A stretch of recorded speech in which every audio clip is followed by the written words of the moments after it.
Ahí está.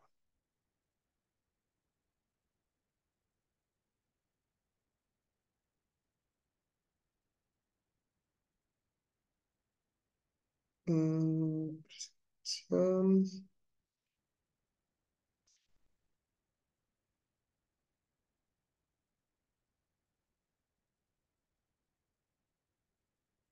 ¿no? Ok. Entonces, ya vimos algunos ejemplos de procesos metalúrgicos. ¿Ok? Y entonces aquí decía que una de las principales características, pues, es que que son complejos, ¿no? Entonces, como vimos, pues sí hay muchas variables que se tienen que controlar, algunas variables de proceso, algunas variables de cómo funcionan los mismos. Eh, y entonces nos surgiría la duda de si es tan complejo, pues qué conocimientos requerimos o qué herramientas tenemos disponibles nosotros para controlar esos procesos, ¿sale? No sé si tengan alguna duda de alguno de los procesos. Y ahorita nada más son ejemplos, ¿no? Ya después, ya cuando se metan en cada proceso, pues ya van a ver que es más profundo que eso, ¿no? Y bueno, entonces, hay que empezar diciendo que, tal como estábamos viendo en el tetraedro, pues la ingeniería de procesos, pues es el vínculo entre lo que es el procesamiento y el producto, ¿no? Que sería el desempeño del mismo. Ujú. Y como tal, pues vamos a tener que tener conocimientos muy vastos de metalurgia química, metalurgia física, ingeniería química y de ingeniería mecánica también, dependiendo de qué proceso estemos trabajando. En general, pues va a haber conocimientos que son básicos siempre, por ejemplo, la termodinámica, la cinética química, tenemos que saber propiedades físicas, estructuras, ¿no? eh, Tendríamos que saber fenómenos microestructurales, procesos de deformación, propiedades mecánicas. Y dentro de lo que sería la rama de procesos, parte de los conocimientos más importantes, pues son el transporte de masa, conocer la dinámica de fluidos, la transferencia de calor, conocer métodos numéricos. Y también necesitamos conocer de análisis y de diseño.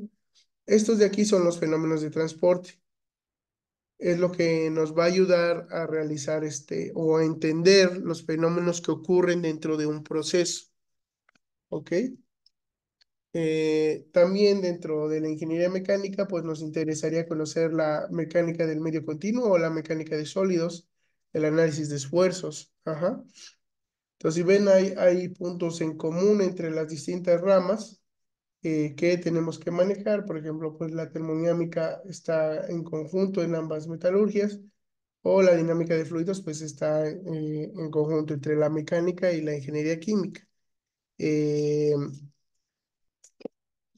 Solo por decir algunos conocimientos, ¿no? Ya después de cada proceso, pues hay que conocer a profundidad cada uno de los elementos que lo constituyen, ¿no? Y tendríamos que conocer la física específica de cada proceso. Em, Y bueno, esa parte de los fenómenos de transporte es importante porque dependiendo de cómo se comporte nuestro proceso es qué herramientas tenemos que usar para estudiarlo, ¿no? La termodinámica se usa cuando tenemos que hacer uso de los principios de conservación, es decir, cuando hay equilibrio. Si hay equilibrio, ya sea térmico, mecánico o químico, se puede usar la termodinámica para estudiar ese sistema. Por otra parte, si hay un sistema que no está en equilibrio, ya sea térmico, mecánico, químico, tenemos que usar los fenómenos de transporte para estudiar esa parte. No son mutuamente excluyentes, muchas veces se usan combinaciones de ambos para hacer nuestro trabajo, ¿no? Y eso pues lo hacemos mediante balances de materia y energía para saber si un sistema está en equilibrio o no está en equilibrio, ¿no? Les digo, no es que podamos aislar un conocimiento del otro. Los fenómenos de transporte también se dan en los casos de equilibrio, solo que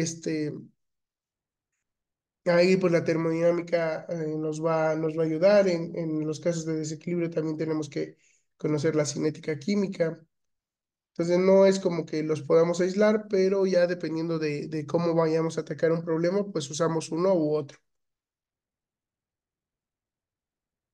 Entonces un desequilibrio mecánico, que podría verse como una diferencia de presión, también puede ser una diferencia de densidad, puede ser una diferencia de fuerzas como tal, y nos daría lugar al flujo de fluidos o transporte de momento.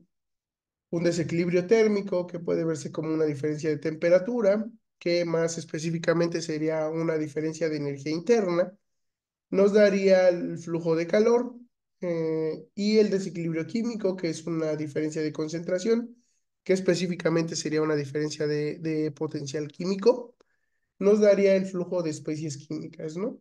Entonces, todos los fenómenos de transporte y la termodinámica son la base de los conocimientos que requerimos para la ingeniería de procesos, ¿ok? ¿Dudas hasta aquí? No, No, pero ¿No? Ok. Ahora, ¿qué herramientas tiene un ingeniero de procesos para realizar su trabajo? Esta es la parte ya que más nos interesa, pues no son, no hablamos de tal como herramientas, como hablaríamos de un martillo, de algún vernier o cosas así, hablamos de herramientas, más específicas, herramientas en el aspecto de dónde podemos obtener información para realizar el trabajo de ingeniero de procesos. Hay 5 herramientas que son las mediciones en planta, las mediciones en laboratorio, las plantas piloto, los modelos físicos y los modelos matemáticos. Las mediciones en planta son todas aquellas mediciones que nosotros podemos hacer directamente dentro del proceso. Podemos llegar a medir temperaturas, podemos llegar a medir presiones, podemos llegar a medir flujos. Sí podríamos medir qué cantidad de material estamos procesando por unidad de tiempo. Entonces puede ser un flujo másico, puede ser un flujo volumínico si se trata de un gas. Ajá. Podemos medir presiones. Podríamos llegar incluso en ciertos procesos a medir la humedad ambiental. Entonces, todo aquello que nosotros podamos instrumentar dentro del proceso, que nos dé una medida instantánea del mismo, pues le vamos a llamar medición en planta. Ujú. Entonces, eso ya depende de qué proceso estamos trabajando y de qué tantos recursos tenga la planta, ¿no? Para ver qué tantos puntos de monitoreo tenemos. También tenemos las mediciones en laboratorio. Entonces, las mediciones en laboratorio son aquellas que surgen de que nosotros tomamos una muestra del proceso. Entonces podemos tomar una muestra para medir composición química, podemos tomar una muestra para medir propiedades mecánicas, podemos tomar una muestra, por ejemplo, de que hace rato que estamos hablando de los minerales. Esto pues no podemos meter esta piedrota aquí a la torre, a la cancha de lixiviación, no podemos meter esta piedrota a lo que sería nuestro horno por ejemplo, horno teniente para hacer el proceso pirometalúrgico. Lo que tenemos que hacer, pues, es partirlo y molerlo. Pues podemos tomar una muestra de esa molienda para saber la granulometría, ¿no? Ver hasta dónde, de qué tamaño estamos procesando el mineral. Podemos tomar, les digo, composición química, entre otras cosas, ¿no? Em, ¿Qué más? Plantas piloto. Pues las plantas piloto no son tan comunes. Normalmente cualquier planta metalúrgica pues va a tener sensores dentro del proceso y va a tener un laboratorio donde nosotros vamos a poder obtener información. La planta piloto no es tan extendida, es más específica de que tengamos una planta suficientemente grande como para permitírsela, porque es muy cara. Es un escalamiento de nuestro proceso. Ujú.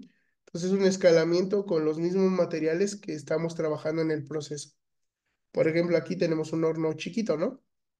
Entonces este horno, si yo quiero hacer experimentos y lo hago en el horno principal, a lo mejor estoy comprometiendo la producción unas 100 toneladas, unas 200 toneladas, pero si lo hago a nivel planta piloto, pues si yo hago ese cambio, a lo mejor solo comprometo 5 kilos, 10 kilos, o sea, ya es una cantidad mucho menor de material que me permite hacer experimentos, que me permite obtener información del proceso, ver cómo se comporta si yo cambio alguna de las variables de operación del mismo, ¿no?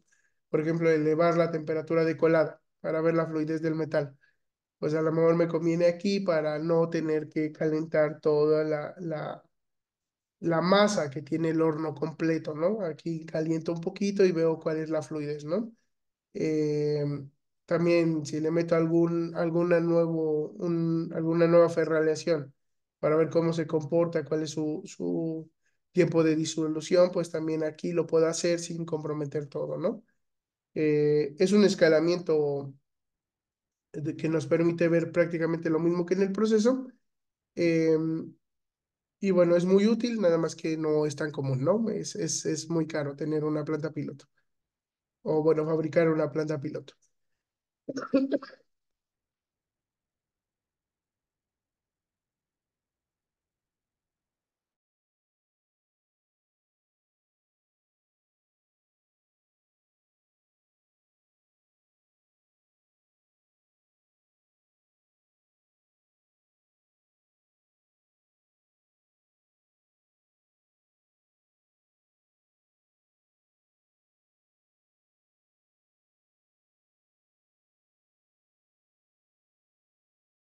Ay, perdón, ya.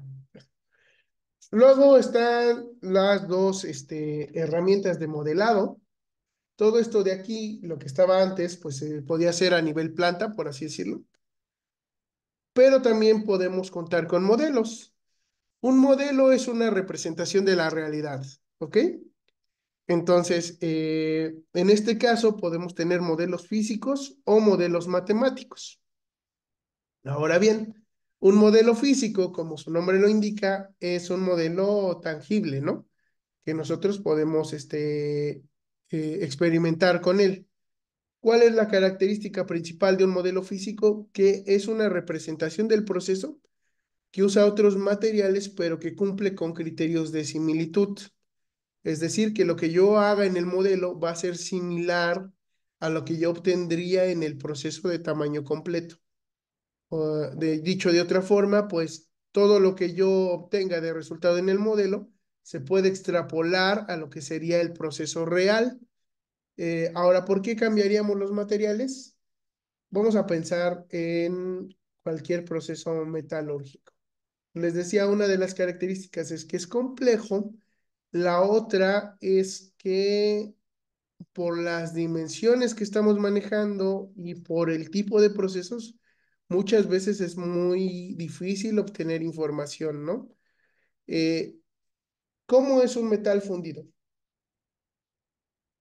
¿Es me permite ver a su interior o de qué forma, cómo es el líquido?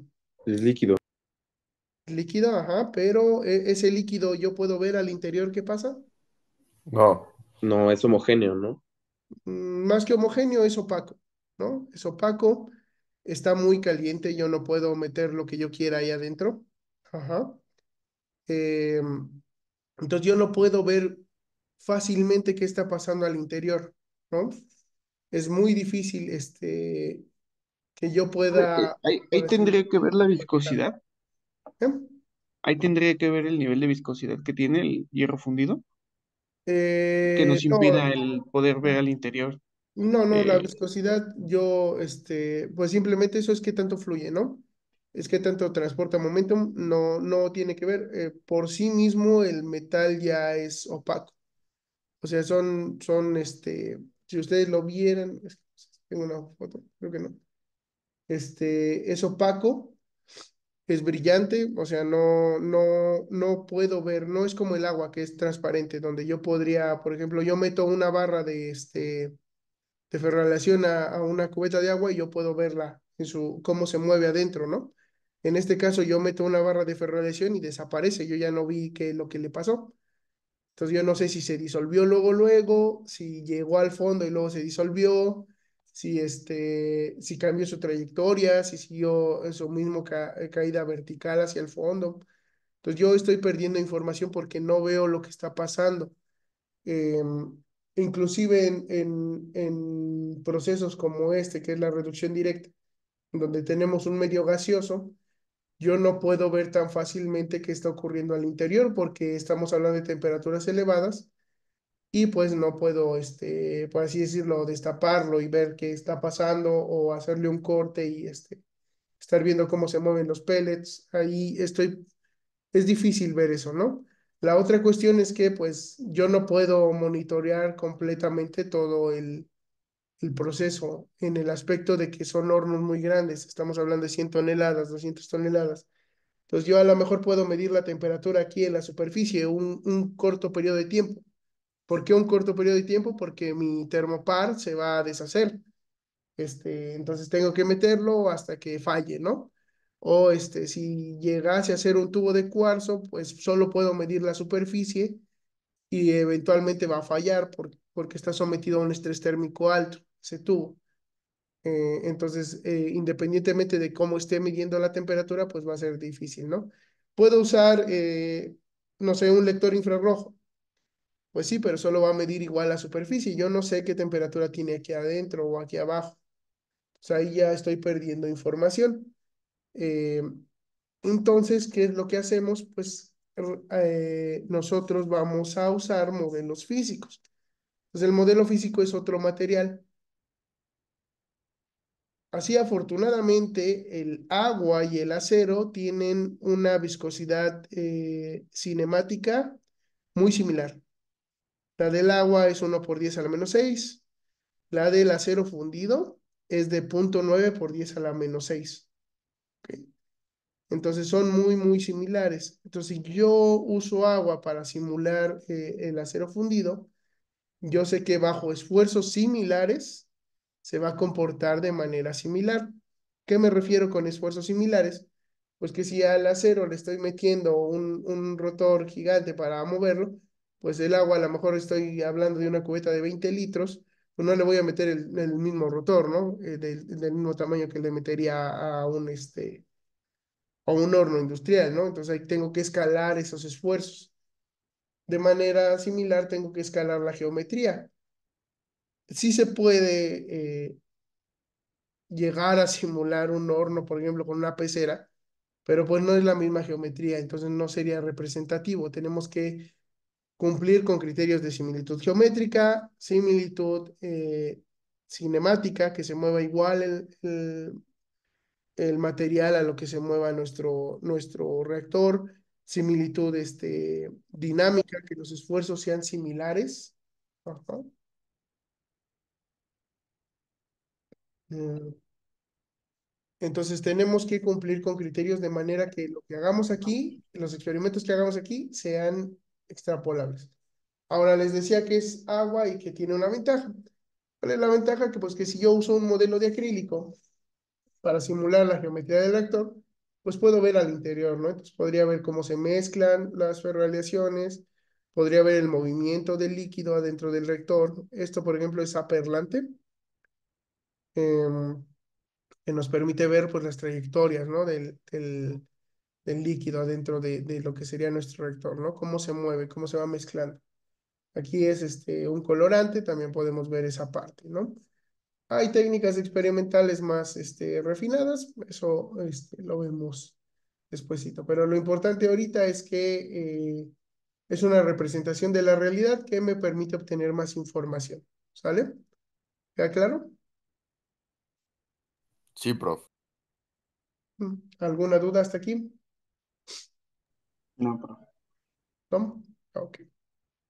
Y la última herramienta que es a la que va enfocada toda la rama de procesos, pues es a que ustedes puedan desarrollar modelos matemáticos. Y un modelo matemático no es más que un juego de ecuaciones que representa un proceso, ¿no? Representa un fenómeno físico. Tiene sus pormenores, tiene sus ventajas, sus desventajas. Entonces, principalmente, pues estamos hablando de que al ser ecuaciones que nosotros planteamos por separado, pues no es tan fácil o más bien no tenemos la certeza de que represente lo que es el proceso, ¿no? Así yo quiero saber cómo se mueve lo que hay al interior de cualquiera de estos procesos, pero si yo planteo el modelo con las ecuaciones que yo quiera, al final no estoy con la certeza de que sí lo esté representando. Por lo tanto, todos los modelos matemáticos se tienen que validar, ya sea con mediciones en planta, mediciones en laboratorio, plantas piloto o con modelos físicos. Entonces tiene que validar este modelo matemático. Ya una vez que yo tengo la certeza de que representa fidedignamente lo que va a ocurrir dentro de mi proceso real, pues entonces ya lo puedo usar libremente para explorar muchas cuestiones, ¿no? Por ejemplo, en un reactor, pues modificar la geometría implica mucho trabajo, pero en un modelo computacional simplemente a lo mejor son un par de clics, ¿no? En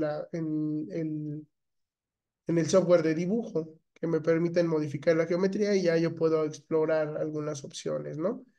Eh, Son muy vistosos los modelos matemáticos, pues tienen muchos colorcitos, este, nos permiten analizar, no, obtener mucha información. Por ejemplo, en este caso, el modelo físico sí nos permite obtener más información, pero también estamos limitados por los instrumentos que tengamos para medir en el laboratorio. En el modelo matemático, pues yo puedo ver prácticamente todo lo que pasa al interior. Aquí a lo mejor tengo un sensor de pH que me permite medir cambios de concentración en un punto. Aquí pues sí puedo ver en cualquier lado cómo se cambia la concentración, ¿no? Puedo ver cómo se mueve el líquido, puedo representar un sistema muy complejo, puedo, les digo, modificar la geometría, cambiar condiciones de operación fácilmente. Entonces aquí ya lo único que me limitaría es qué tanto poder computacional yo tengo, ¿ok? ¿Hasta aquí alguna duda? No, profesor. ¿No? Y entonces, hablando un poquito más de los modelos matemáticos, hay dos grandes tipos de modelos. Hay modelos de caja negra o empíricos y modelos fundamentales o mecanísticos. Los de caja negra son los modelos que nacen de la estadística o de observaciones empíricas. Por ejemplo, yo podría hacer un modelo de qué tanto ferrosilicio le agrego a una olla para ajustar la composición, ¿no? Y entonces me di cuenta que, no sé, cada 2 costales de ferrosilicio que le agrego a mi proceso sube la concentración 0,7% de silicio, ¿no? Sube la concentración de la aleación 0,7 de silicio. Entonces, hago un modelo que me prediga ciertos comportamientos a partir de la observación o de la estadística.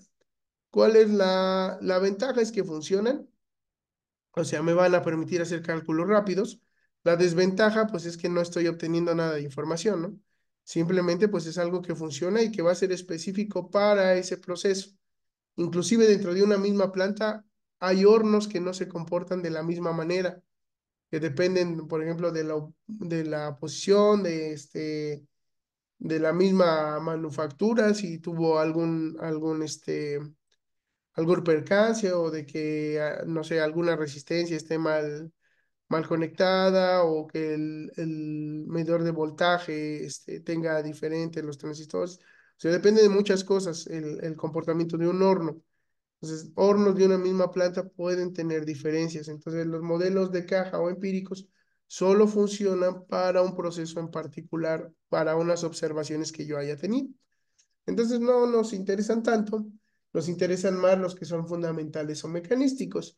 En este caso se basan en leyes físicas, en ecuaciones que describen leyes físicas. ¿Qué ecuaciones? Pues las ecuaciones de fenómenos de transporte, de mecánica de sólidos, de termodinámica, cinética química. Ajá, entonces todas esas ecuaciones que nosotros obtenemos, que nos describen esos fenómenos, pues nosotros los vamos a usar para generar nuestro modelo matemático, ¿ok? Ahora, si ese modelo nosotros lo hacemos fundamental o mecanístico, pues nos va a ayudar a entender el proceso, a controlarlo, a optimizarlo e inclusive a planear e interpretar mediciones experimentales. Entonces podemos, a partir de los resultados del modelo, decidir dónde ponemos un sensor dentro ya de nuestro sistema, ¿no? Entonces aquí podríamos elegir dónde ponemos un sensor, dónde es lo más crítico, dónde podemos monitorear para saber que esté trabajando bien nuestro proceso, a partir de lo que veamos, ¿no? De los colorcitos que veamos en el modelo matemático.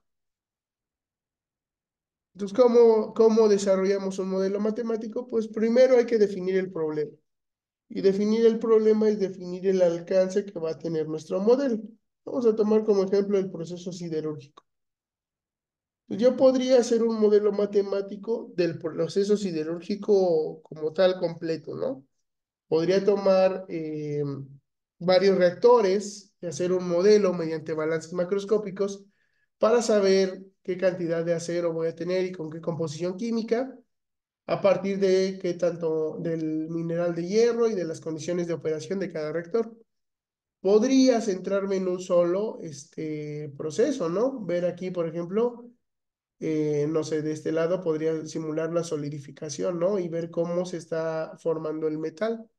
Podría centrarme, por ejemplo, en el distribuidor y ver simplemente cómo se distribuye, que es este mismo que está aquí. De hecho, este es un distribuidor de colada continua.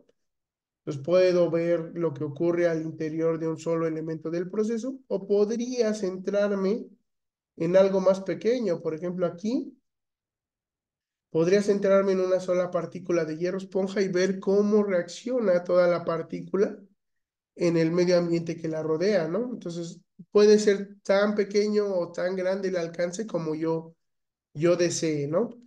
Y eso es lo que voy a hacer en la definición del problema, establecer cuál es mi sistema y hasta qué punto lo voy a estudiar, ¿ok? Si lo quiero más a fondo o lo quiero menos a fondo, ¿sí? Luego viene el análisis del orden de magnitud, que es cuáles son los valores típicos, cuáles son los mecanismos dominantes, se hacen algunos cálculos de números adimensionales, etcétera. Entonces aquí depende mucho del proceso. Por ejemplo, si yo hiciera un proceso siderúrgico, estamos hablando de toneladas, y de que a lo mejor tarda minutos en realizarse el proceso, ¿no? Si les hablara de lo otro que estoy estudiando, que es proyección térmica, estamos hablando que son microgramos de material por segundo, este, y los tiempos son menores a un segundo entero, ¿no? O sea, el tiempo de que sale despedida una partícula a que llega a la superficie donde va a recubrir, pues es menos de un segundo. Entonces, eso se refiere con valores típicos. ¿Qué espero yo del modelo? ¿Qué resultados espero? Porque de esa manera me puedo dar cuenta si mi modelo representa la realidad o si está muy alejado de la misma, ¿no? Eh, Tiene cierto trabajo experimental porque les digo que hay que validarlo. No basta con plantearlo, no basta con correr los cálculos en la computadora. Tengo que validar porque si mi modelo no está validado, no me asegura nada que sea funcional. Está el trabajo computacional, que simplemente es hacer los cálculos, y la síntesis, ¿no? Que es analizar todos los resultados que obtenemos y entenderlos y bueno, se puede retroalimentar el modelo a partir de lo que obtengamos para mejorarlo.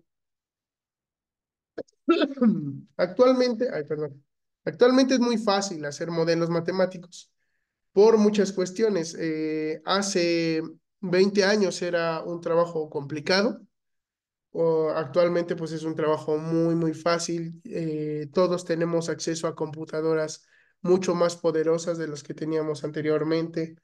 Hay muchos modelos ya publicados en la literatura en donde podemos obtener información o podemos obtener inclusive el mismo modelo, podemos copiarlo y adaptarlo a un proceso diferente o adaptarlo a nuestro mismo proceso y simplemente pues tomar las modificaciones que nos interesan en específico a nuestra planta.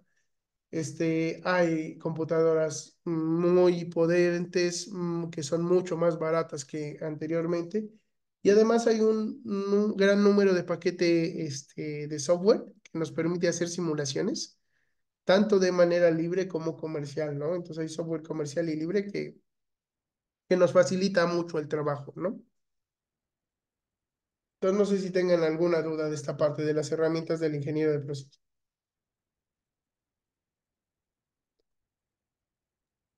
No, profe, ninguna. No, profe. Ok, ok.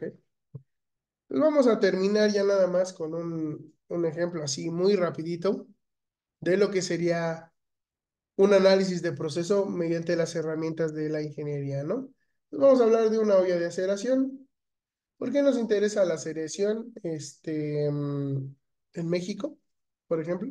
Pues, hablando ya a nivel local, pues más o menos nos mantenemos en el treceavo, en el decimotercero, decimocuarto nivel de productor a nivel mundial. Siempre somos el segundo productor a nivel Norteamérica, solo por debajo de Estados Unidos. Ujú. Más o menos estamos en el 17,12%. Pensando en empleos, pues son cerca de 700,000 empleos que genera la industria siderúrgica, este, tanto de manera directa, es decir, contratados en plantas siderúrgicas, como de manera indirecta, ¿no? Empleos que surgen de que se producen esos elementos y que por lo tanto tienen que ver directamente, ¿no? Es más o menos el 2% del Producto Interno Bruto, que sería un 7% del Producto Interno Bruto industrial, ¿no? Es importante para el país. Entonces les decía que hay dos rutas principales para la producción de acero. Una es alto horno, horno básico de oxígeno. La otra es reducción directa, horno de arco eléctrico. También se puede reciclar directamente en el horno de arco eléctrico. Esto ya lo vimos. Y bueno, ¿dónde está la olla ubicada? Eso está justo después de generar el acero primario, ¿no?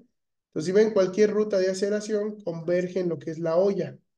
Todos llegan a la olla justo antes de vaciarse al proceso de colada continua. En la olla lo que hacemos es desoxidar, desulfurar, ajustar composición química y homogenizar tanto en composición como temperatura esta aleación, ¿no? Además de remover y modificar inclusiones no metálicas. Pues cualquier partícula que tengamos, pues aquí la flotamos y la sacamos, ¿no? Tenemos tres fases principales, que sería el acero fundido, que es lo que se va a procesar. Tenemos un gas inerte, puede ser argón, que se va a inyectar por el fondo y que nos va a dar agitación.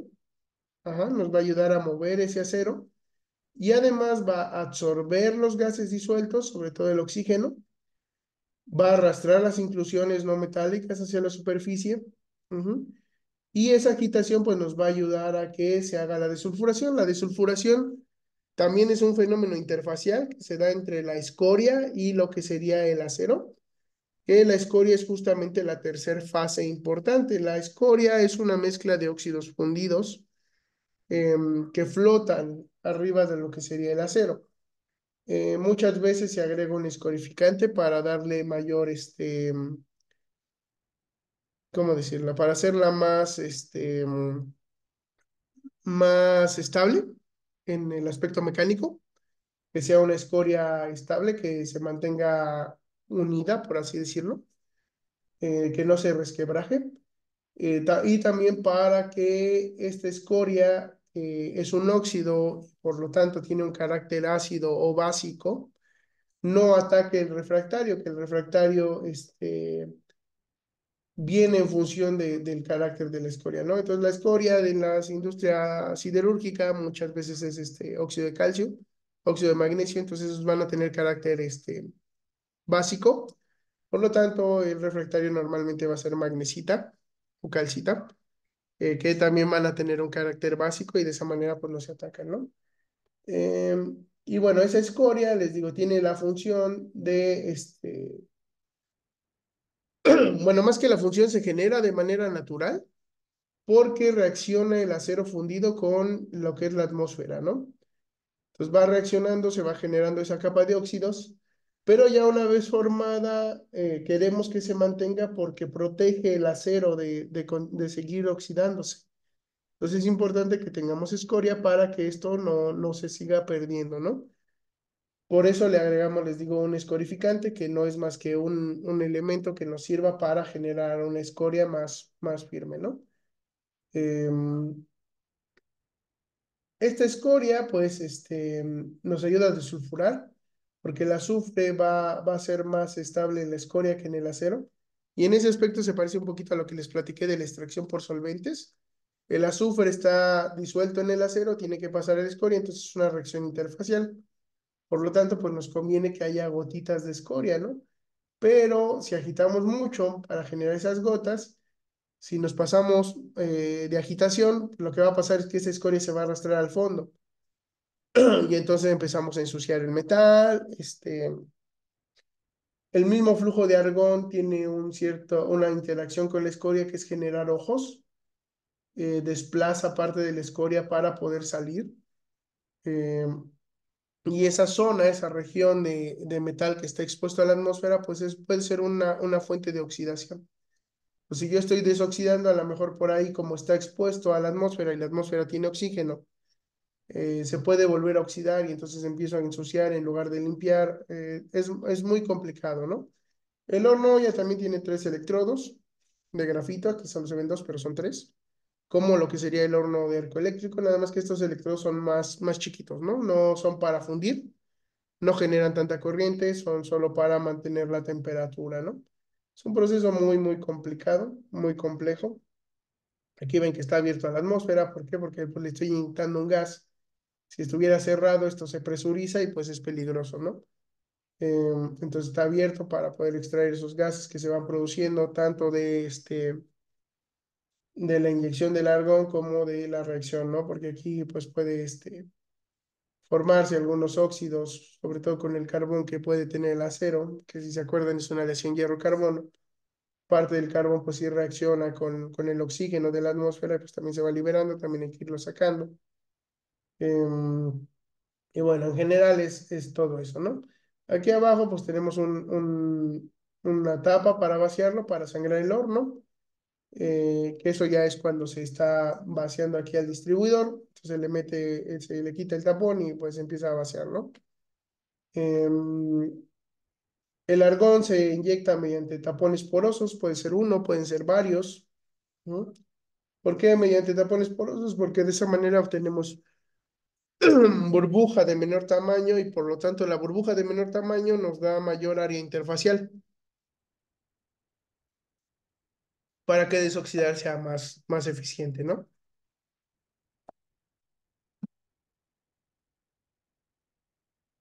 Entonces es un proceso muy complejo, hay muchas variables ahí metidas, ¿no? No sé si tengan alguna duda.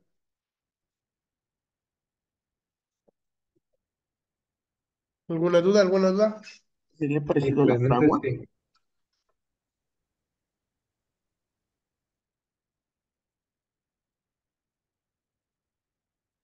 A ver, otra vez, ¿cuál es la duda? bueno, no sé si en grandes rasgos nos podría explicar cómo se hace el acero, ¿no? ¿El acero? Ok, Sí, ok, el acero.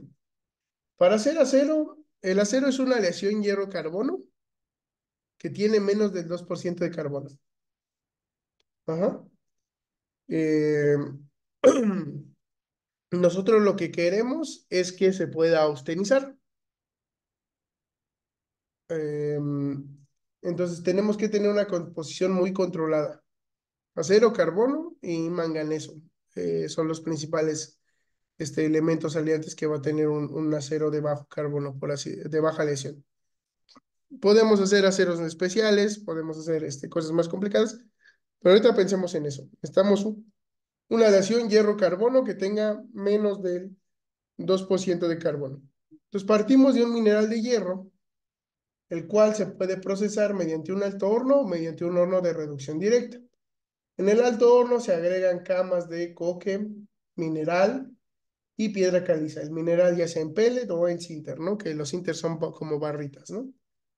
Entonces tenemos esas camas de mineral, piedra caliza, y coque. Entonces aquí lo que hacemos es que vamos quemando este coque, va a ser una reacción de combustión, genera calor, eso reduce el mineral y entonces obtenemos lo que es el hierro, por así decirlo, libre, ¿no? Y fundido. Ese hierro se va a llamar rabio. ¿Por qué? Porque como estuvo en contacto con el coque, llega a tener un 4 un 5% de carbono, o sea, está muy, muy, muy alto. Nosotros tenemos que tener menos del 2. Y para fines prácticos, de hecho, el acero que se usa industrialmente o que se usa en la mayoría de las aplicaciones, tiene menos de 0,7. Ajá, o sea, 2% ya es mucho carbono.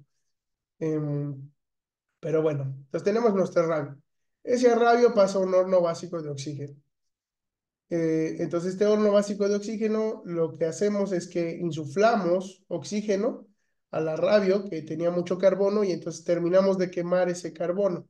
Lo hacemos reaccionar de manera muy violenta porque tenemos una lanza supersónica de oxígeno, entonces es una reacción muy violenta, genera mucha temperatura y consumimos el carbono hasta llegar a menos del 2%, hasta que llegamos cerca del 0,7, inclusive menos por ciento de carbono. Aquí podemos agregarle chatarra, pero más que nada es para controlar la temperatura, ¿no?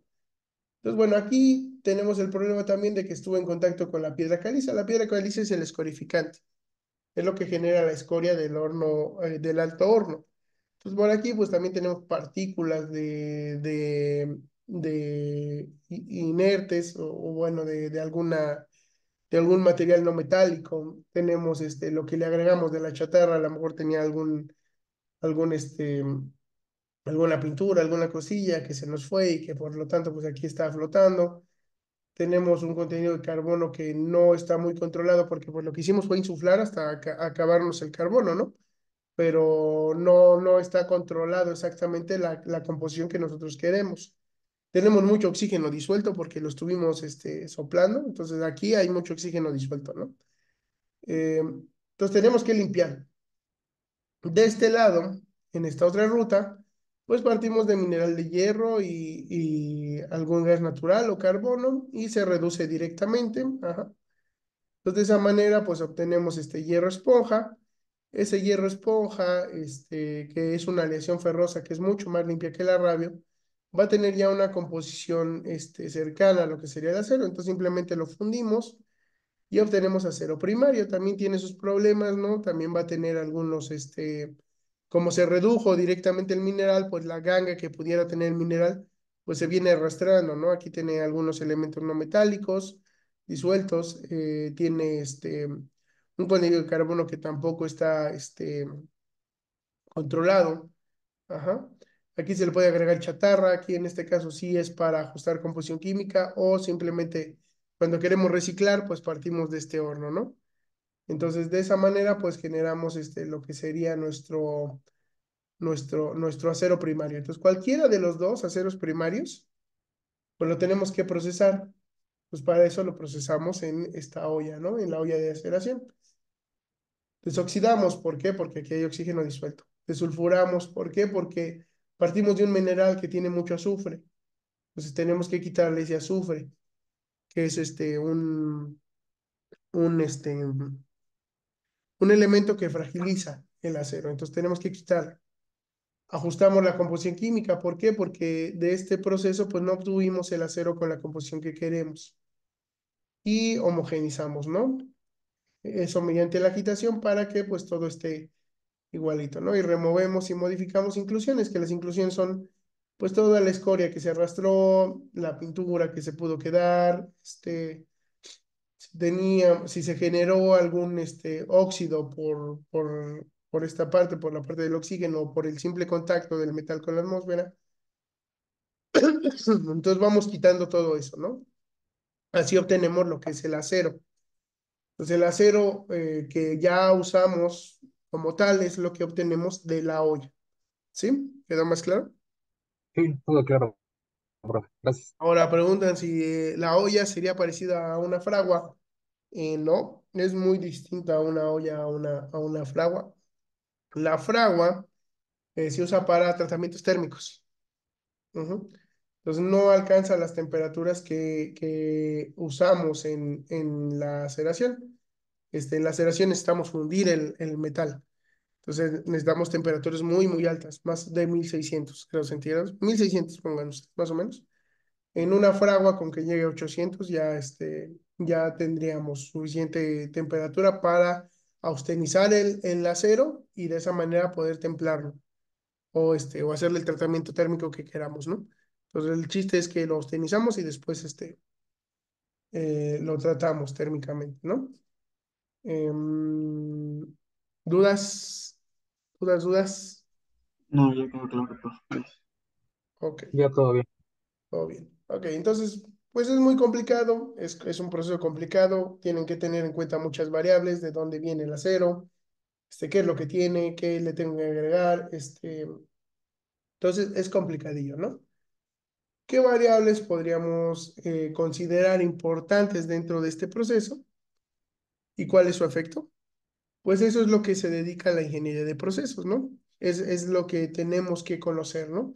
Los variables que afortunadamente pues ya hay muchos estudios de la olla, pues ya podemos sacar históricamente qué es lo que es importante, ¿no? Entonces, así históricamente pues he encontrado que el flujo de gas es muy importante. ¿Por qué es muy importante? Porque nos acelera los procesos de desulfuración, nos acelera el mezclado del acero. Sin embargo, no podemos agitar infinitamente. ¿Por qué? Porque este gas tiene que salir por algún lado. Para salir, pues rompe la escoria. Si es mucho gas, pues va a ser un hoyo muy grande, por lo tanto va a exponer mucho metal a la atmósfera. Se va a oxidar ese metal. También esa agitación tan violenta puede arrancar o puede romper la escoria, la capa de escoria. Y entonces esa escoria se arrastra al interior del metal y también estamos ensuciando. Nos interesa el número de tapones, no es lo mismo ingresar todo nuestro flujo de gas por un solo punto que ingresarlo por dos o por tres puntos. Ujú. La posición de los tapones también es importante, no es lo mismo inyectar desde el centro que inyectar de los lados. No es lo mismo si tengo dos tapones en la misma posición radial que en diferentes posiciones radiales. El espesor de la escoria es importante porque nos dice qué tanto se protege el metal. El diseño de la olla, qué tan ancha es, qué tan alta es. Aquí la agitación es por boyancia. Ujú. Nosotros metemos el gas y por la masa del metal prácticamente entra a una velocidad de cero porque hay una presión metalostática muy grande. Entonces, ¿qué es lo que pasa? Que esa burbuja de gas, como tiene menos densidad que el acero, pues flota. Ajá, sería el contrario de una caída. En este caso, flota. Em, ¿Qué pasa? Cuando tú dejas caer una piedra, pues se va acelerando, ¿no? Con la aceleración de la gravedad. En este caso, cuando una burbuja está ascendiendo, pues va acelerando con la aceleración de la gravedad. Si nuestra olla es más delgadita y más alta, pues va a terminar con velocidades más grandes ese gas, ¿no? Si nuestra olla es más chaparrita, a lo mejor no alcanza a generar una velocidad muy alta y no agita bien. Entonces, por ahí, pues también es una variable importante el diseño de la olla, ¿no? Nos interesa sobre todo cómo afecta la fluidodinámica cada una de estas variables. Nos interesa el tiempo de mezclado, que es una medida de la eficiencia de la agitación en un reactor de tipo batch. Nos interesa el área de ojo expuesta, perdón, que es la apertura que va a tener la escoria hacia la atmósfera. Y nos interesa la desulfuración, ¿no? El transporte de masa. También nos interesa la remoción de inclusiones, entonces se pueden estudiar muchas cosas, ¿no? Dentro de la olla. Para estudiar la olla, pues tendríamos todas nuestras herramientas de la ingeniería de procesos. Yo puedo hacer mediciones en planta, indudablemente aquí puedo meter una escotilla y asomarme y entonces ver cómo está el área de ojo, pero pues nada más podría ver eso, no podría, pues conocer qué pasa al interior de la olla. Podría medir la composición de los gases aquí, podría medir la presión de salida, si quiero. Podría medir un poquito la temperatura en algún punto de este sistema, inclusive podría medir en la superficie, meterle un termopar y medir en ciertos puntos de nuestro proceso cuál es la temperatura, eh, pero nada más, ¿no? Mediciones de laboratorio, sí puedo tomar muestras de lo que sería la escoria o del acero para llevarlas a un laboratorio y analizarlas. Puedo tener una muestra de la salida de gases y medir la composición más exacta, ¿no? Puedo, a partir de esas muestras de metal, puedo analizar si hay inclusiones no metálicas, pero bueno, todo eso tarda tiempo, ¿no? Tengo que muestrear, tengo que llevarlo al laboratorio, a partir del resultado del laboratorio, pues tomar una decisión. Pues muchas veces, pues no voy a poder hacerlo por periodos prolongados, ni muchas veces, a lo mejor lo puedo hacer una vez por colada, o 2 veces por colada, ¿no? Si necesito ajustar la composición, por ejemplo. Que yo tome una muestra de metal y ese metal salga que le falta mucho silicio, o que le falta o que le falta mucho, le falta carbono, o que el manganeso está muy alto. Entonces ahí tengo que ajustar la composición. En ese caso, pues tomo una muestra, ajusto, tomo otra muestra y si ya quedó, pues ya vacío, ¿no?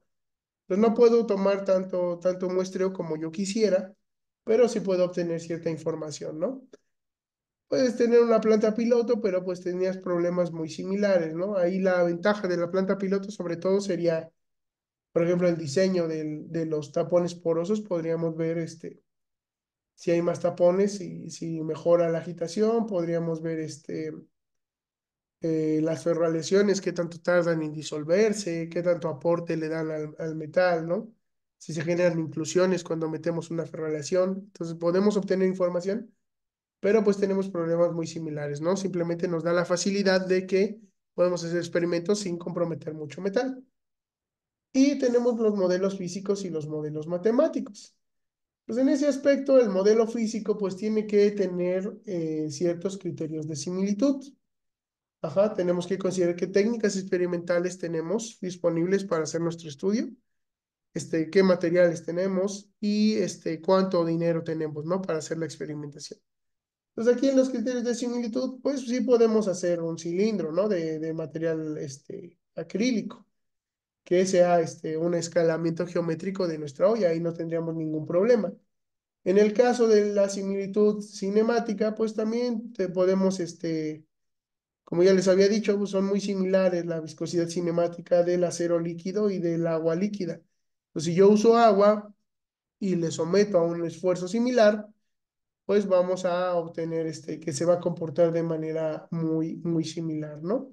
Técnicas experimentales, pues actualmente hay técnicas muy complejas y también tenemos las técnicas clásicas, ¿no? PHmetría, conductimetría, colorimetría. Entonces tenemos ahí de dónde sacar información, ¿no? En el caso del modelo matemático, ¿qué consideraciones tengo que poner para usarlo o no usarlo? Pues lo primero es las suposiciones, ¿no? Que sería qué tan acercado o qué tan alejado de la realidad yo quiero hacer mi cálculo. Entonces yo puedo simular o puedo desarrollar un modelo matemático macroscópico en donde simplemente yo diga, ah, pues meto una tonelada de metal, meto tanto de gas, meto tanto de esto, y lo que debía obtener es esto, ¿no? O puedo hacerlo microscópico. Aquí en modelado, el término macroscópico y microscópico es diferente a lo que tendríamos para lo que serían las cuestiones ópticas, ¿no? En óptica, pues macroscópico es que se vea a simple vista y microscópico es que tengamos que usar un microscopio, ¿no? En el caso del modelado tiene más que ver del tamaño, tiene más que ver con el alcance que tenga el modelo.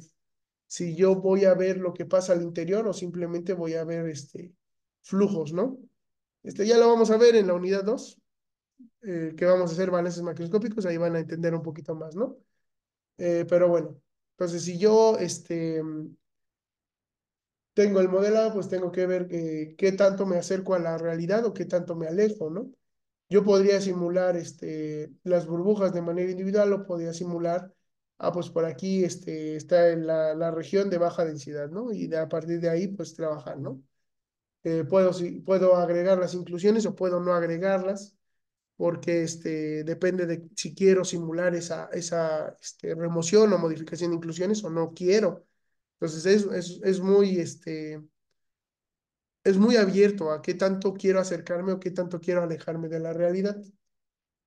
Tenemos que considerar qué ecuaciones vamos a utilizar y si se acuerdan esas ecuaciones, pues dependen de la física de mi sistema, ¿no? Dependiendo de la física es qué tanto me acerco, qué tanto me alejo. Condiciones de frontera, dónde voy a establecer los límites de mi sistema, ¿no? Cuáles van a ser las fronteras del sistema que voy a estudiar. Y bueno, sobre todo qué recursos computacionales yo tengo, tanto de software como de hardware. Entonces me interesa qué tantos programas tengo para hacer mis cálculos y qué tan poderosa es mi computadora. Dependiendo de qué tan poderosa es mi computadora, pues yo puedo hacer menos o más suposiciones, ¿no? Porque puedo acercarme más a la realidad con un modelo más complejo que requiere más poder computacional. Este, Hay simulaciones que tardan algunos minutos, hay simulaciones que tardan varias semanas. Pues dependiendo de qué tan acercado esté yo o qué tanto quiero acercarme a la realidad, pues va a ser cuánto va a tardar mi simulación, ¿no? Y eso lo tengo que considerar. Vamos a ver un ejemplillo ahí de modelo matemático. Ahorita no les voy a explicar qué es cada ecuación, pero bueno, pues tendríamos que tener las ecuaciones gobernantes, ¿no? Entonces está la ecuación de fracción volumen. Simplemente es que bueno, como va a ser un sistema multifásico, porque tenemos varias fases, acero, gas, escoria, pues necesitamos que la suma de las fracciones volumen pues dé igual a uno, ¿no? Entonces eso quiere decir que toda la masa que entre de cada fase tiene que salir por un lado. Entonces tenemos ecuación de continuidad, ¿no? Todo lo que metamos tiene que salir. Entonces, la ecuación de transporte de momentum, que es un balance de fuerzas, ajá, tiene la parte convectiva, la parte difusiva, que es esta de aquí, tiene la diferencia de presión, la gravedad, fuerzas de cuerpo. Entonces, por ahí es que todas las fuentes de movimiento que tengamos dentro de nuestro sistema, o de momento más bien, que sería de fuerzas que generan movimiento, pues los tenemos que considerar. Entonces, por ahí está la ecuación, ¿no? Modelos de turbulencia, porque como vamos a ver en las últimas unidades, pues no es lo mismo un flujo laminar a un flujo turbulento. Si es un flujo turbulento, necesitamos modelos de turbulencia que nos describan ese fenómeno, ¿no? Y bueno, las fuerzas adicionales, ¿no? En este caso, pues tenemos que considerar que la burbuja interacciona con el fluido. Entonces ahí va a haber fuerza de arrastre, que es la fuerza que siente la burbuja al estar en contacto con el fluido.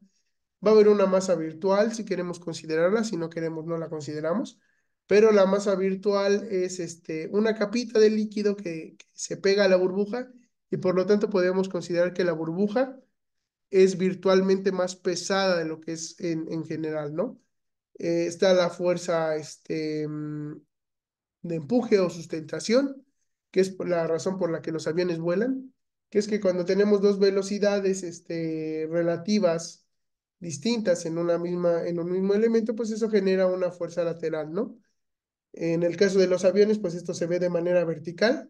Es diferente la fuerza que pasa por arriba de la que por debajo y por lo tanto genera un movimiento vertical. En este caso genera un movimiento horizontal en la subida de la burbuja. Por eso las burbujas no suben así como rectas, sino que van oscilando, ¿no?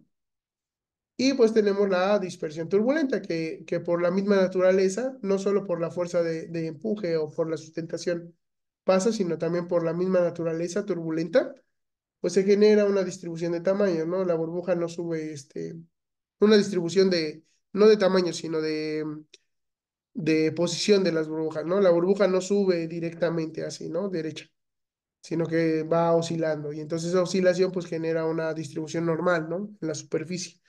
Pues todo esto pues lo podemos considerar o no considerarlo, depende de qué tanto queramos acercarnos, ¿no? ¿Dudas hasta aquí?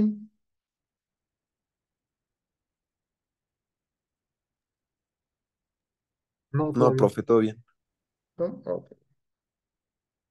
Déjenme copio algo de otra presentación para enseñárselos, explicárselos, porque viene aquí. Es- ¿Dónde está? Ok. Sí. No. Mm,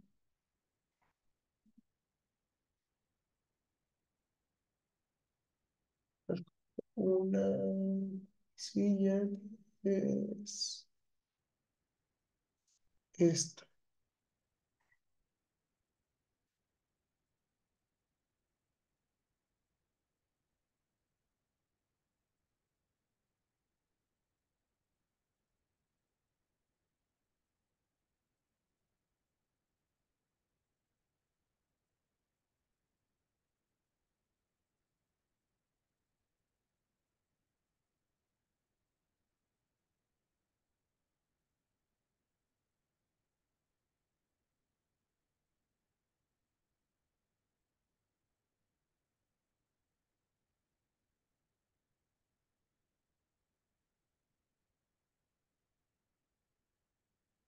A ver, no, vamos a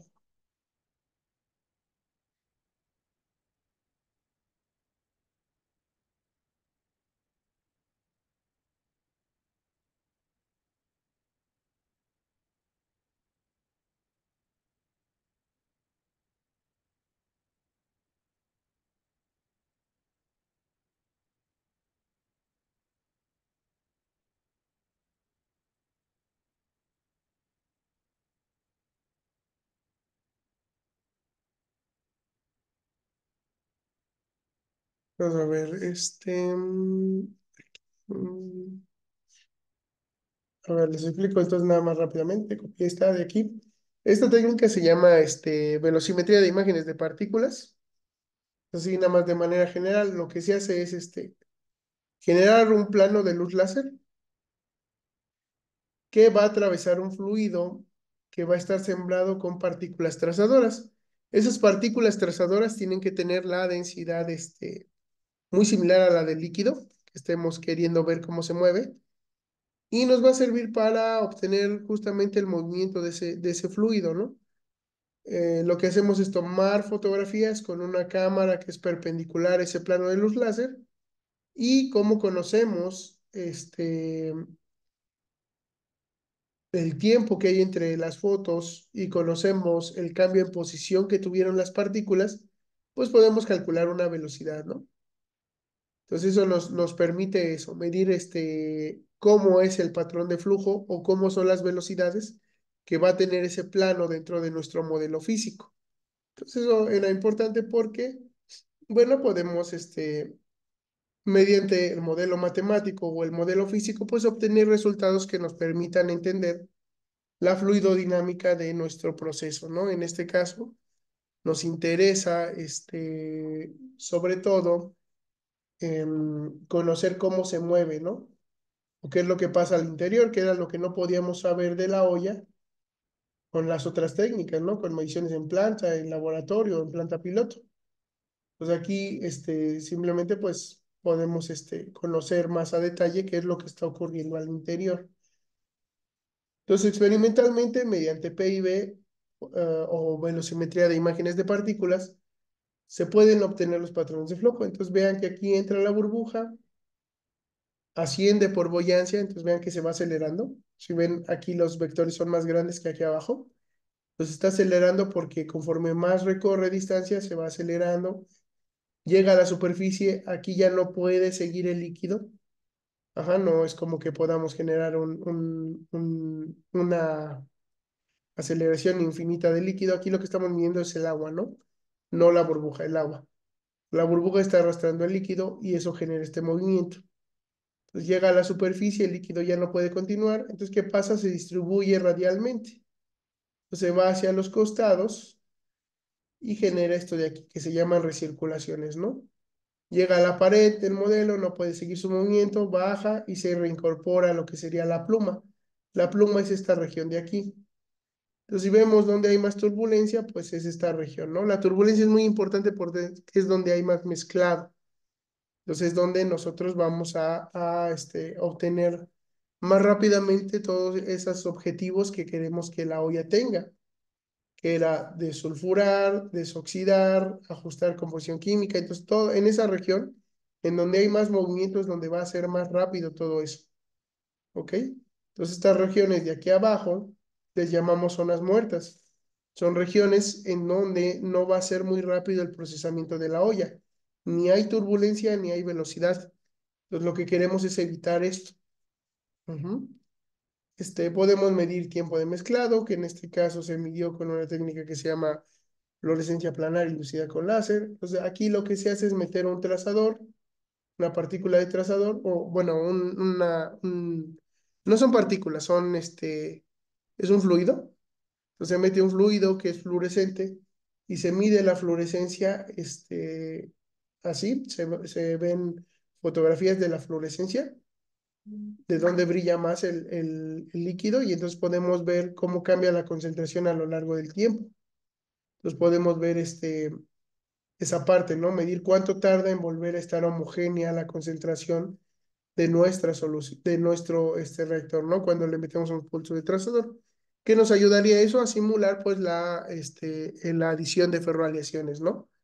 Y ver en qué regiones se mezcla más o se mezcla menos. Entonces, vean que aquí se mezcla justamente en la pluma, que es donde se va a mezclar más rápidamente, y luego esta parte de abajo, pues, no se mezcla tan rápido, ¿no? Tarda más tiempo. Podemos medir áreas de ojo para saber qué tan protegido está el metal, ¿no? Aquí este aceite de motor simula lo que es la escoria, y por lo tanto, pues nos ayudaría a ver en dónde está protegido o no está protegido y cuantificarlo, ¿no? Entonces, sobre todo, pues nos permite ver eso. Ahora, el modelo matemático, pues también nos permite ver lo mismo, ¿no? Podemos ver, en este caso es una olla que tiene dos inyecciones. Esta es la parte experimental que se obtuvo con velocimetría de imágenes de partículas. Y esta es la parte del modelo, ¿no? Vean que es más simétrico y en general, pues no se parece en esta región tanto, pero en términos generales podemos decir que cualitativamente es similar y cuantitativamente, pues el orden de magnitud es muy similar, ¿no? La zona roja mide casi lo mismo en ambos casos, por lo tanto, pues podemos decir que lo representa bien. Si vemos aquí los patrones de flujo experimentales con los del modelo, pues vemos que también hasta cierto punto lo describe bien, ¿no?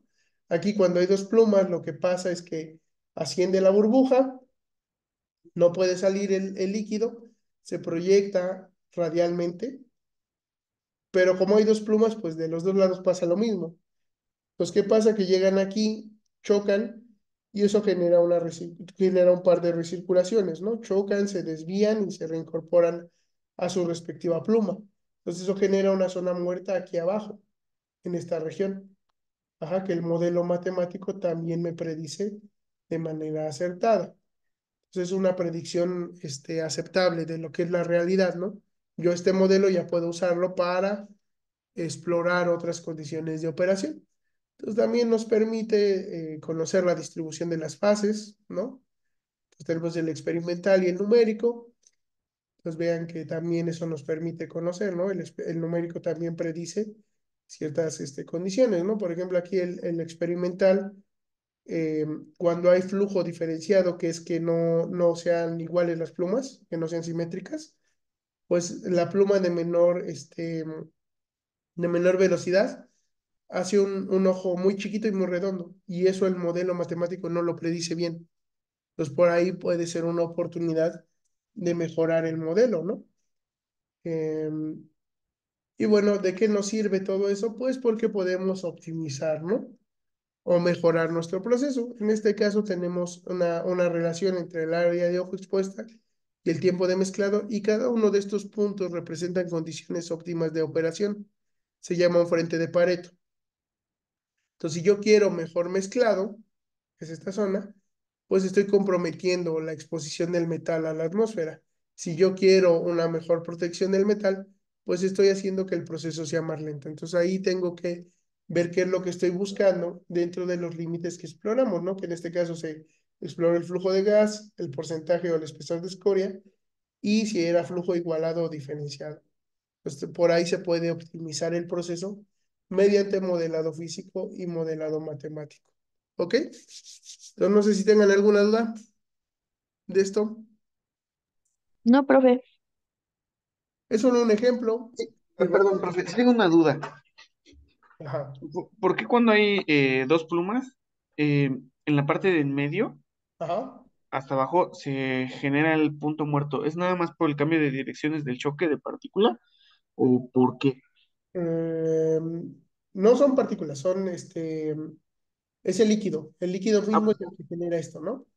Este, ajá, entonces, sí, chocan aquí, ajá, sí. y entonces pierden mucha energía cinética, ¿sí? Ah, ok. Cuando tú tocas dos cosas, la energía cinética se disipa. Entonces, toda esta energía que tenía durante su ascenso, en este caso, se redirecciona, pero cuando llegan aquí, como chocan, pierden energía cinética, entonces ya no tienen suficiente energía para llegar hasta el fondo. Ajá. Entonces, Ok. piensa en eso, que se está conservando la energía. Tiene energía que va subiendo, tiene energía que va hacia este lado, choca aquí, entonces pierde energía y al momento de reincorporarse o de ir hacia el fondo, aquí no tengo yo nada que le aporte energía a mi líquido, a mi agua, ¿no? En este caso es un modelo físico, entonces esto es agua, ¿no? Yo no tengo nada que le esté aportando. Esta bajada es simplemente la energía residual que le queda de este ascenso. Entonces aquí sí la burbuja lo está arrastrando, la burbuja le da energía cinética, aquí el hecho de que llega a la superficie lo redirecciona y aquí se abate una cierta cantidad, ¿no?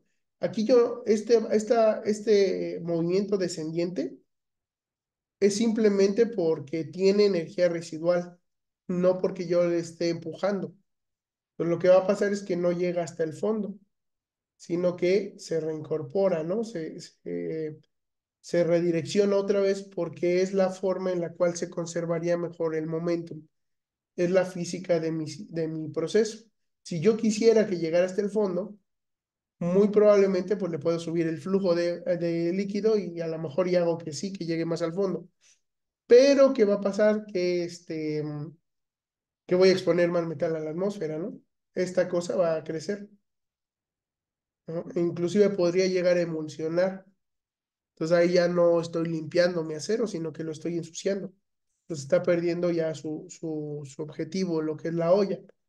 Entonces no podemos como eliminarla con ese cambio. ¿Qué cambio sí podemos hacer? A ver, déjenme,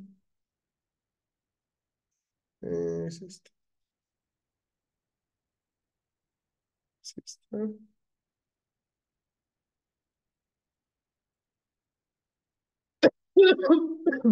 A ver, ¿qué cambio? Déjenme centrar.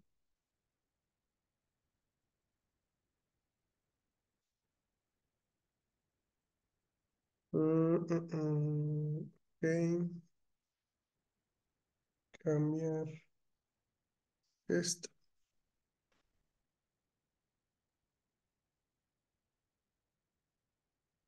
Ok. Entonces aquí, por ejemplo, este es otro trabajo, en donde se exploraron distintos modelos para ver cuál representaba mejor, la realidad, ¿no? Ven que les dije que aquí, predecía la zona muerta y bueno, aquí experimentalmente, pues, son los mismos, nada más que ya es, lo procesé un poquito mejor y por eso se ve más limpio el patrón de flujo. Pero bueno, es lo mismo, ¿no? Son las dos plumas simétricas. Entonces, ¿qué podríamos hacer para eliminar la zona muerta? Pues un poquito podríamos cambiar que sea el flujo diferenciado, ¿no? Entonces aquí esta pluma tiene mayor flujo que esta, ¿ok? Entonces, ¿qué pasa aquí? La pluma de mayor flujo arrastra esta pluma, la dobla, ajá, porque la recirculación que tiene más energía es este lado. Como tiene menos energía,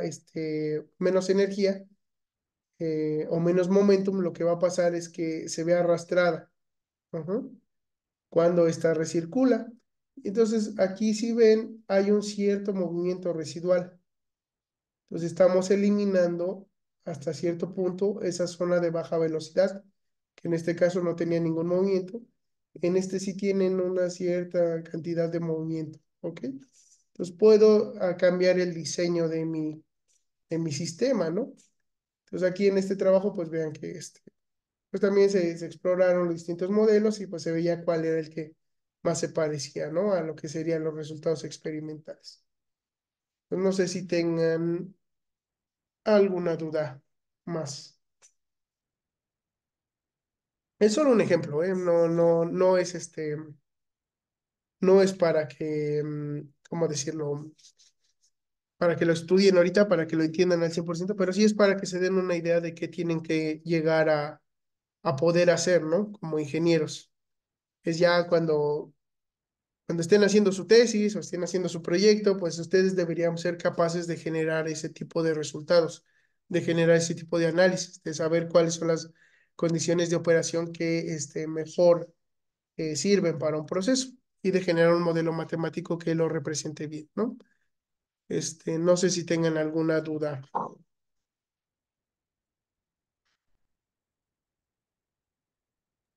Yo tengo una duda, profe. Mm. En cierto momento nosotros vamos a hacer como ejercicios o planteamientos en los que podamos ver esto de mejor manera. Em, en el curso, no como tal. Nosotros vamos a ver lo que son los modelos macroscópicos en materia de energía y al final podríamos ver un poquito de o algún ejemplo de esto, de modelado CFD. Podemos llegar a ver uno en la última unidad, en la unidad 6, eh, pero no es el objetivo de este curso. Eso sería más bien en la última materia de la seriación, que sería Ingeniería de Procesos Metalúrgicos y de Materiales. Ahí en esa materia sí van a ver más parte de lo que es el modelado, van a conocer más de lo que es la mejora de un proceso. Entonces es más pensándolo más a futuro, ¿no? Ahorita es simplemente para que conozcan las herramientas y vean cómo se aplican y no se queden solo con ver qué está pasando, ¿no? Em, ¿Qué otra cosa? Modelado físico. Hay una optativa de modelado físico, entonces si quieren conocer modelado físico, también pueden llevar la optativa.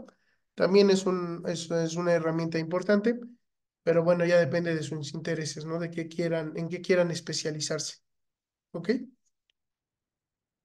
¿Alguna usted otra? tiene como alguna materia de la facultad que dé presencialmente, A ver, otra vez, otra vez. que si usted tiene alguna materia que imparta presencialmente. No, ahorita como estoy haciendo la estancia en Querétaro, ahorita no estoy dando clase presencial, pero pues, a ver si en un tiempo me regreso. No, Sí. ya, Ya, todo pero depende bueno, de eso. Ujú. Si es que ahorita, como estoy en Querétaro, pues no. ¿Alguna otra duda?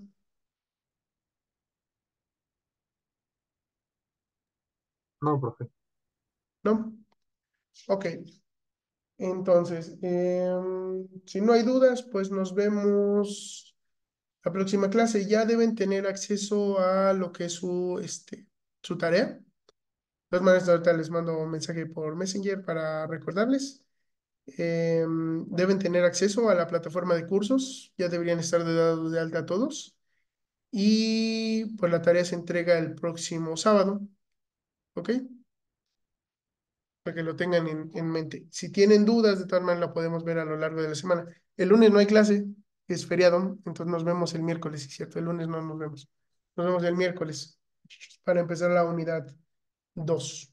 ¿Ok? No, la tarea tienen todos los intentos que quieran, no hay ninguna penalización.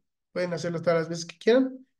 Em, Sobre todo porque ahorita esta tarea es más o menos sencilla, ¿no? No habría problema, pero hay tareas en las que van a haber ejercicios y pues se va a tardar un poquito más en hacerla, entonces mejor, así que la puedan hacer todos los intentos que quieran, ¿ok? Ok, profe. Ok, ok. Entonces yo no he podido accesar a la tarea. A ver, vamos a ver los cursos, ¿verdad? Sos química. A ver, participantes, es apellido, Ángel, ¿qué? Almaraz Gallegos. Almaraz Gallegos.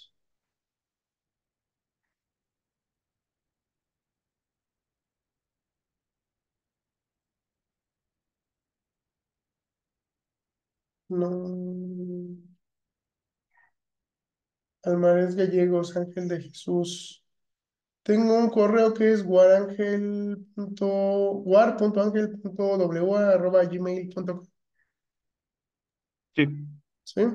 Entonces sí, ya estás dado de alta. Deberías poder acceder. ¿Los demás tienen problemas?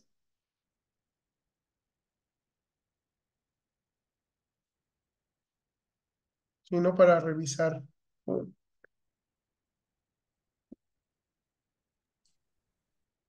con la gente de sistemas.